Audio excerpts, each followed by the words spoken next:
வாழ்க வளமுடன். ஒரு திருடன் ரிலீஸ் ஆகிறான். ரிலீஸ் ஆன உடனே சரி வீட்டுக்கு போகலாம் அப்படின்னு சொல்லிட்டு அவங்க கொடுத்த காசு எடுத்துக்கணும் பஸ்ஸுக்கு வருவோம். வந்துவிட்டு எல்லா பசங்களுக்கும் மனைவிக்கு என்ன வாங்கி போகலான்னு வரும். அப்போ வரும்போது அவனுக்கு பைசா பத்தலை. பஸ்ஸுக்கு போகுது இது போது என்ன வருதுன்னு நினச்சிக்கூட திருப்பி திருப்பி இது ஒன்று வேண்டியது தான் திருடின்னு போகலான்ட்டு ஒரு வீட்டை போய் திருடுவோம். திருடினோடனே அவங்க பிடிச்சிடுவாங்க. பிடிச்சிட்ட உடனே போக முடியாதில்லை இப்போ பொண்டாட்டி பிள்ளையை பார்க்க அப்படின்னு சொல்லி திரும்பி சிறைக்கு போவோம். அந்த சிறைவாசிக்க பார்க்கணும். ஏப்பா போகிற உடனே வந்துடுறேன், ஒரு மாதம் திருடாத ஒன்றால் இருக்க முடியாது அப்படின்னா. இல்லை எனக்கு பைசா பத்தலை அதனால தான் நான் திருடினேன் அப்படின்னு. என்னவோ வாங்கிட்டு நான் சொல்லி பார்த்தேன், நீ திருந்துற மாதிரி இல்லை, உன் வாழ்க்கை ஜெயிலில் தான் போகணுன்னு தான் நான் என்ன பண்ண முடியும். ஒரு புள்ள குட்டியாவது பார்க்கணுன்னு ஒன்றுங்க, உனக்கு அந்த எண்ணமே இல்லைல்ல, இன்னும் திருட்டு புத்தியிலே உனக்கு இருக்கிறிய, முதல்ல திருடத்தை நிறுத்துப்பா, உழைச்சி சம்பாதிக்கணுன்றதை பாரு அப்படின்னா. சதம்பாயா அப்படின்னு சொல்லிட்டு அவங்கள போயிடும், சிறைக்கு போயிடுவான். உடனே ஒரு வருஷம் ஆகிடுது, திரும்பி வரல தீபாவளி வரும். வெளியே வந்த உடனே பைசா கொடுக்குறது எண்ணி பார்ப்போம், சரி இருக்குது ஏதோ கொஞ்சம் இருக்குதுப்பா, இந்த முறையாவது குழந்தைங்களுக்கு போய் ஒரு சட்டையாவது வாங்கி போனோம், மனைவி வாங்கினோட குழந்தைக்கு வாங்கி போனோம் அப்படின்னு நினச்சிக்கின்னு வருவாங்க. அந்த பஸ் விட்டு இறங்கி வருவோம். வந்த உடனே என்ன பண்ணுவான், ஒரு ஜவுளி கடைக்கு போவான். காசு எங்கே போனாலும் விலை அதிகமாக இருக்குது, எங்கிட்ட பைசா கம்மியாக இருக்குது.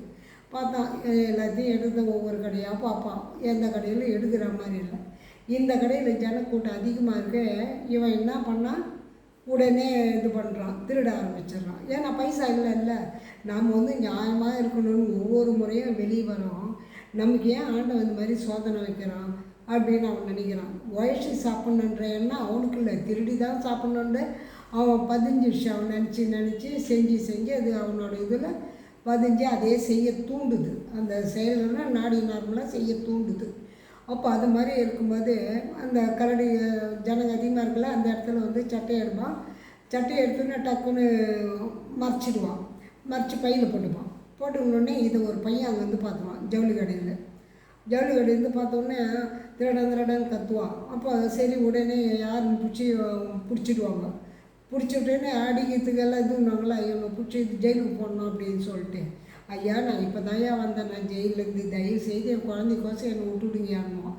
அப்படிலாம் கிடையாது, நீ திருடுன்னு தானே, திரும்பி ஒரு வருஷம் இரு, அப்போ தான் உனக்கு புத்தி வரும், திருடக்கூடாதுன்ற எண்ணம் வரும், நீ இப்படி எல்லோரும் விடவே தான் நீ திருந்த மாட்டேன்ற அப்படின்னு. அப்போது அந்த பையன்லாம் காட்டி கொடுத்தான். அப்போ தான் நான் அந்த முதலாளிகிட்ட பேசும்போது என் வருவான்ல அந்த பையன் வந்தவொடனே அப்பான்னுவான், மகனேன்னுவான், ஏன்பா இது மாதிரிலாம் பண்ணுறீங்க அப்படின்னுவான்.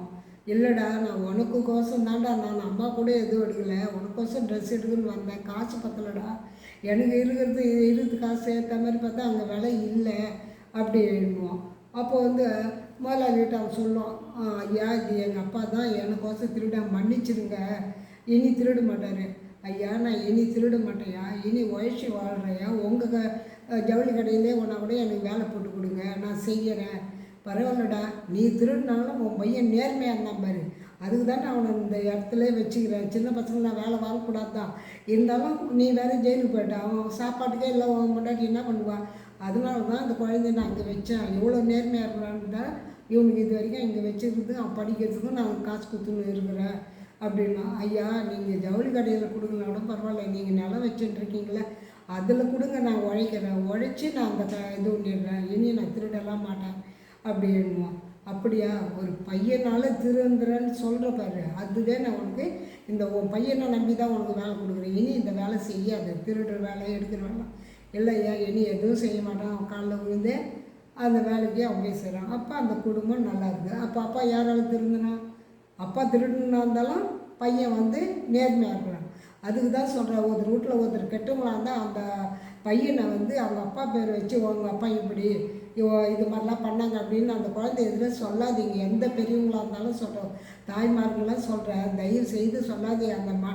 அந்த பிஞ்சு மனசில் எவ்வளோ கஷ்டப்படும். அப்பா செய்த பார்த்து பிள்ளை என்னங்க பண்ணுவான், முதல்ல அதை தெரிஞ்சுக்க. அந்த வார்த்தை தெரியாமல் நாம் நல்லா இருக்கிற வரைக்கும் நம்ம சொல்லுவாங்கள்ல, ரத்தம் சொல்கிற வரைக்கும் கொழுப்பு இருக்கோன்ட்டு, அது மாதிரி அந்த நல்லா இருக்கும்போதே நீங்கள் அந்த வார்த்தையெல்லாம் சொல்லாதீங்க. வயசான பிறகு தான் அந்த வலி என்னன்னா தெரியும். அப்போ நம்ம அந்த வயசு வர முடியுமா, திரும்ப முடியுமா? அதுதான் வார்த்தை அளந்து பேசுங்க. குழந்தைங்கள ரொம்ப திட்டாதீங்க. முன்னோர் செய்த வச்சு சொல்லியும் காட்டாதீங்க. அது ஆள் மனசில் போயிடுச்சுன்னா ரொம்ப பாதிச்சு சிலருக்கு மனநலமே கொண்டுடுது. அது மாதிரிலாம் இருக்காதீங்க. பெரியவங்களாகட்டும் சிறியவங்களாகட்டும் யாரையும் வச்சு கம்பேர் பண்ணி பேசாதீங்க.